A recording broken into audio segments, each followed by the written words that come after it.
Assalamualaikum warahmatullahi wabarakatuh. Kembali lagi bersama Bapak Fahmi.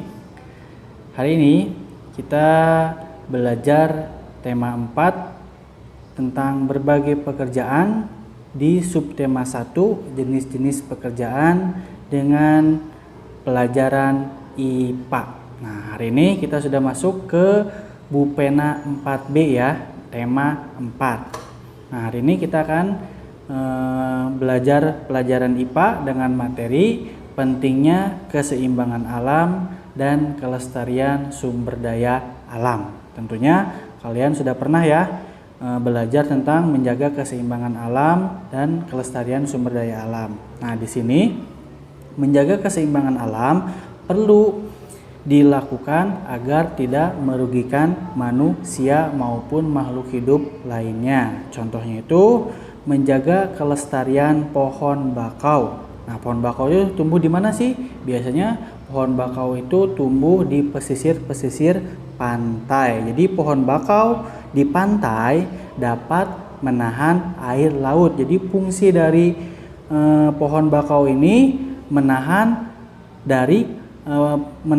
air laut. Apabila dirusak dan ditebang secara berlebihan, maka akan terjadi pengikisan pantai dan abrasi. Kalian tahu nggak abrasi itu apa? Abrasi itu pengikisan pantai oleh air laut. Jadi gunanya itu sangat bermanfaat ya, pohon bakau ini di tepi-tepi pantai itu sangat bermanfaat di pantai itu. Jadi untuk menahan air laut dari agar terhindar dari abrasi atau pengikisan air laut. Nah, jadi oleh karena itu sumber daya alam juga perlu dijaga kelestariannya untuk menjaga keseimbangan alam. Nah, sumber daya alam itu apa sih?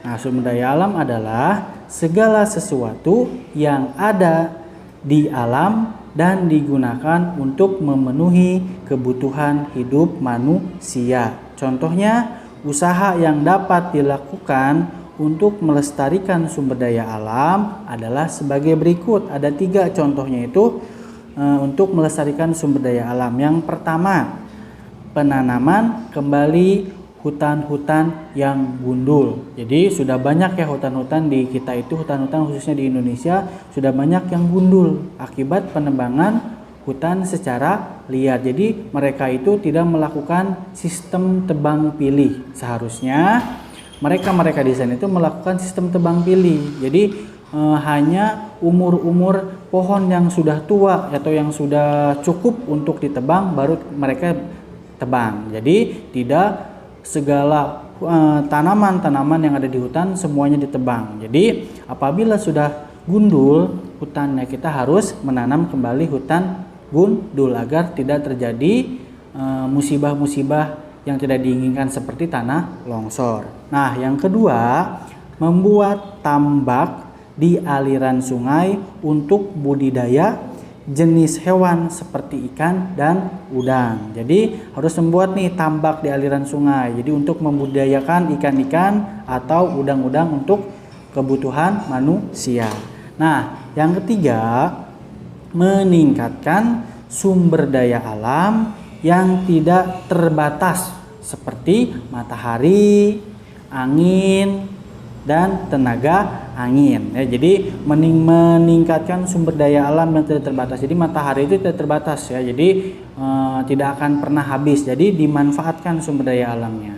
Nah, selain itu kita juga akan belajar tentang kegiatan menjaga keseimbangan dan kelestarian sumber daya alam yang ada di halaman 11. Nah, di sini ada contoh aktivitas yang mengakibatkan pencemaran sungai serta kegiatan yang dapat dilakukan untuk melestarikan dan menjaga keseimbangan berbagai sumber daya alam. Nah, di sini ada contohnya ada di sungai dan laut. Nah, yang pertama itu ada penyebab pencemaran dan upaya pelestariannya di sungai. Nah, penyebab pencemarannya apa sih? Yang pertama itu ada limbah cair industri dan sampah yang dibuang ke sungai mengakibatkan sungai menjadi hitam dan mengeluarkan aroma tidak sedap. Siapa nih yang sering membuang sampah ke sungai? Ya, jadi kalian tidak boleh. Jadi kamu harus tahu dulu limbah itu apa. Ada yang tahu nggak limbah itu apa? Limbah itu buangan atau sisa yang dihasilkan dari proses produksi maupun domestik atau sampah rumah tangga. Jadi kalian di rumah itu pasti ada sampah dari sisa-sisa dari rumah tangga ya. Jadi jangan sampai dibuang ke sungai sampahnya. Jadi bisa mengakibatkan tercemar sungainya itu. Nah, yang kedua pencemarannya ada limbah deterjen, bekas mencuci pakaian, dan pestisida yang terbawa aliran air dari sawah. Kedua limbah ini dapat mengakibatkan eutrofikasi atau pencemaran air. Nah, limbah deterjen itu sangat berbahaya juga apabila kita membuangnya sembarangan ya. Jadi jangan sampai limbah deterjen atau bekas mencuci pakaian itu dibuang ke sungai juga ya. Jangan sampai. Jadi nanti yang ada akan mengakibatkan pencemaran air atau eutrofikasi. Nah, yang ketiga ada racun untuk menangkap ikan. Jadi kalau yang mata pencahariannya sebagai mencari ikan, kamu jangan menangkap ikan menggunakan racun, karena kalau kita menangkap ikan menggunakan racun, otomatis nanti racunnya pasti akan meluas ke aliran sungai ke yang lainnya. Jadi tidak hanya ikannya saja yang mati, pasti akan tumbuhan-tumbuhan yang ada di dalam sungai ataupun makhluk hidup yang ada di dalam sungai pun akan ikut mati karena terkena racun tersebut. Nah, upaya pelestariannya tadi penyebab pencemarannya. Nah, sekarang upaya pelestariannya. Upaya pelestariannya apa yang harus kita lakukan? Yang pertama itu ada tidak membuang sampah makanan, sampah plastik, limbah deterjen, dan limbah pabrik ke sungai. Jangan sekali-sekali kalian membuang sampah ke sungai ya, karena kalau ketahuan dan terlihat langsung pasti akan kena denda kamu ya, akan kena denda kalau apabila membuang sampah itu ke sungai.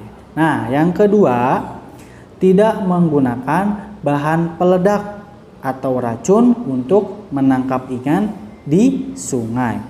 Nah, yang ketiga, melakukan kegiatan pembersihan dan pemeliharaan tumbuhan di sekitar sungai secara berkala. Jadi kalian bergotong royong atau bekerja sama dengan warga setempat untuk melakukan kegiatan pembersihan sungai secara berkala. Misalkan mau berapa bulan sekali nih melakukan pembersihan sungai atau dan pemeliharaan tumbuhan. Mau sebulan sekali kah, mau 2 bulan sekali kah, tapi harus secara berkala. Jadi hanya gak cuman sekali saja dibersihkan, sisanya tidak dibersihkan, yang mengakibatkan nanti sungai akan menjadi kotor. Nah, yang tadi ada di sungai. Nah, sekarang ada di laut nih, ya. Di laut juga ada pencemarannya. Ya, pencemarannya apa? Seperti apa kalau di laut? Yang ke-1 ada limbah dari muara sungai. Jadi kalau kalian membuang sampah apapun ke dalam sungai pasti akan berakhir di laut. Jadi mengakibatkan laut pun akan menjadi tercemar karena tadi sampah-sampah yang dibuang ke sungai. Nah, yang kedua, racun dan bahan peledak yang digunakan untuk menangkap ikan. Sama halnya kayak yang tadi di sungai ya. Jadi di laut pun tidak diperbolehkan untuk menangkap ikan dengan menggunakan racun dan bahan peledak. Nah, mengakibatkan nanti tumbuhan atau makhluk hidup yang ada di sekitar laut akan ikut mati. Nah, yang ketiga, tumpahan minyak dari kilang minyak. Misalkan ada di suatu laut yang ada untuk mengambil minyak. Nah, misalkan ada musibah di sana, ada tumpahan minyak yang mengakibatkan nanti si lautnya tercemar akibat dari tumpahan minyak tersebut. Nah, selain tadi ada pencemarannya, di laut pun ada upaya pelestariannya. Jadi harus ada pelestariannya ya. Yang pertama itu ada tidak mengambil dan merusak terumbu karang serta melakukan pemeliharaan hewan yang dilindungi. Jadi kamu tidak boleh nih mengambil dan merusak tumbuhan karang atau terumbu karang. Nah, yang kedua, tidak menggunakan bahan peledak, racun, dan pukat harimau saat menangkap hewan laut. Nah, pukat harimau ini, jaring pukat harimau ini, jadi jaringnya itu kecil-kecil. Kenapa dilarang pukat harimau ini? Karena jaringnya itu sangat kecil yang mengakibatkan anak-anak ikan itu ikut terjaring. Ya, kalau anak-anak ikan ikut terjaring, otomatis dia akan tidak berkembang biak lagi, akan tidak tumbuh lagi menjadi dewasa dan tidak akan berkembang biak. Lama-kelamaan kalau kalian menggunakan pukat harimau saat mengambil ikan, nanti ikan-ikannya tidak akan semakin cepat habis karena anak-anak ikan ini pun ikut terjaring. Nah, mungkin cukup sekian penjelasan mengenai menjaga keseimbangan dan kelestarian sumber daya alam. Mudah-mudahan bermanfaat. Nah, untuk tugasnya kalian kerjakan di buku tugas halaman 12. Ayo berlatih. Ya, cukup sekian materi hari ini.